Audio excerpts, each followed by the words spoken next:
Sebelumnya, selamat datang di Kota Blitar, kota bumi Bung Karno. Dulunya kota Patria, kota pahlawan. Proklamasi. Kami, bangsa Indonesia, dengan ini menyatakan kemerdekaan Indonesia. Hal-hal yang mengenai pemindahan kekuasaan dan lain-lain diselenggarakan dengan cara saksama dan dalam tempo yang sesingkat-singkatnya. Jakarta, 17 Agustus 1945, atas nama bangsa Indonesia, Soekarno, Hatta.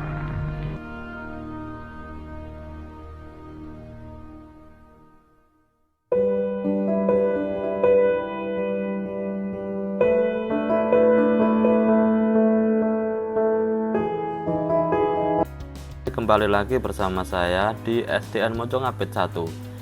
SDN Mojongapit 1 khususnya kelas 5 sedang melaksanakan studi tur ke Blitar dalam rangka penerapan nilai-nilai kebangsaan kepada anak didik.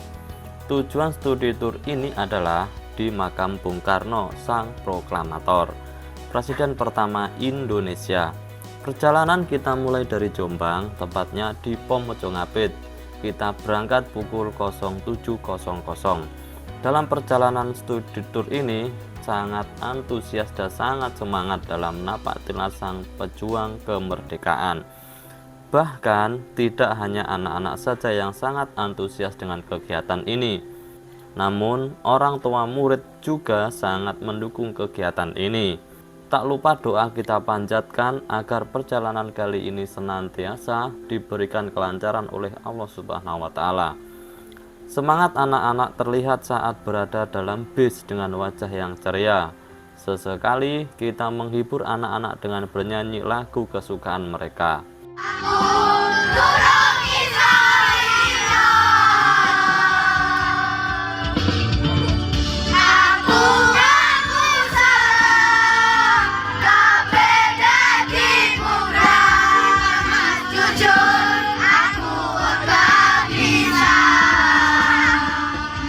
Setelah menempuh perjalanan kurang lebih 3,5 jam, akhirnya kita sampai ke Kota Blitar dan kita dipandu oleh Bapak Agus yang menerangkan sejarah Bung Karno. Bung Karno lahir di Surabaya tanggal 6 Juni 1901. Ya. Bila terlalu cepat sampean Ntar ditanya ya. Bung Karno masa kecilnya itu bernama Kusno Sostro Diharjo. Karena sakit-sakitan diganti oleh orang tuanya dengan nama Soekarno. Ya. Soekarno dua saudara. Yang pertama Ibu Sukarmini Sostro Diharjo atau dikenal di Kota Blitar namanya Bu Wardoyo. Tinggalnya di Istana Gebang, Jalan Sultan Agung nomor 59 Kota Blitar. Setelah anak-anak mendapatkan penjelasan dari Pak Agus, anak-anak ada tugas mengisi form yang sudah disiapkan, yaitu seputar sejarah Bung Karno sampai jasa-jasa beliau. Jasa-jasa beliau yang paling utama adalah merebut kemerdekaan negara Republik Indonesia dari tangan penjajah. Dan atas rahmat Allah dan bantuan semua rakyat Indonesia, kita berhasil meraih kemerdekaan tersebut.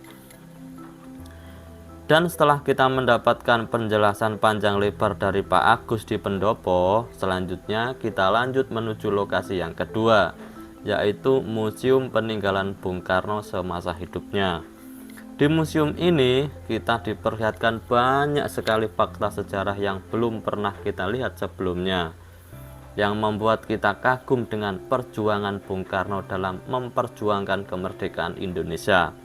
Pertama, kita akan masuk dengan disambut oleh patung Bung Karno yang sangat besar dan gagah perkasa. dan membuat kita semakin takjub dengan beliau. Setelah itu, ada lukisan Bung Karno yang bisa berdetak jantungnya, seolah lukisan itu masih hidup. Salah satu lukisan yang cukup terkenal ini ada banyak menyita perhatian pengunjung. Lukisan yang dibuat tahun 2001 ini dibuat oleh I.B. Said. Sekilas tidak ada yang aneh dari lukisan berukuran 150 x 175 cm ini.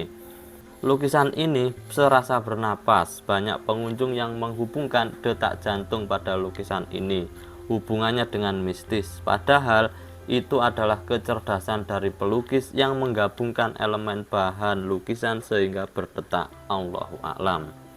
Selanjutnya adalah koleksi jas.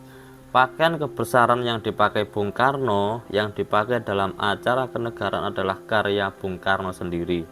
Jas ini adalah hadiah dari Bapak Demas Korompis dari Bandung. Jas Bung Karno ini memiliki dimensi lingkar leher 24 cm, panjang baju 73 cm, lebar dada 42 cm, lebar pundak 42 cm, dan lain-lain. Selanjutnya, koleksi yang ada di dalam museum adalah peci. Semasa hidupnya, Bung Karno senang memakai peci. Banyak sekali peci yang beliau kenakan. Kegemaran beliau memakai peci hingga tersohor sampai ke luar negeri. Masih banyak koleksi Bung Karno yang ada di dalam museum ini seperti koper, parfum beliau, dan lain-lain. Di museum ini juga ada banyak koleksi uang zaman dulu hingga sekarang yang sudah mengalami perubahan dari masa ke masa, yang menjadi saksi bisu perjalanan Bung Karno dalam membela perjuangan negara Indonesia. Bung Karno lahir pada tahun 1907. Sewaktu kecil pernah tinggal di tempat kakeknya di Tulungagung.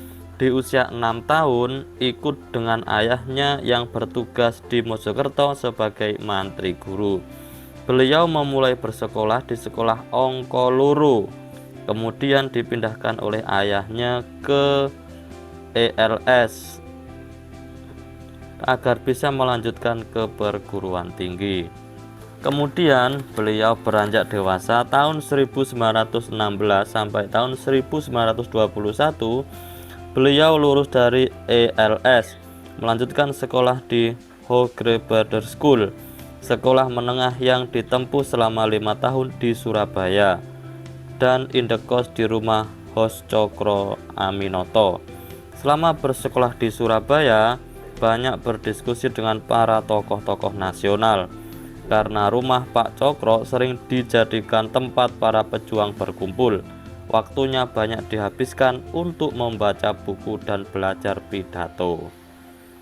Tahun 1921 sampai tahun 1926, setelah lulus dari HBS, melanjutkan kuliah di jurusan Teknik Sipil di Bandung dan mulai aktif dalam perjuangan pergerakan serta menemukan konsep kemerdekaan, yakni Harmenisme. Di awal perjuangan Bung Karno, yaitu tahun 1928 sampai dengan 1932, mendirikan Algemeense Studs Club atau ASC bersama teman-teman nasionalis di Bandung. Bersama IR Asnawi mendirikan Biro Arsitek sebagai kelanjutan ASC, mendirikan Perserikatan Nasional Indonesia yang merupakan cikal bakal Partai Nasional Indonesia atau PNI.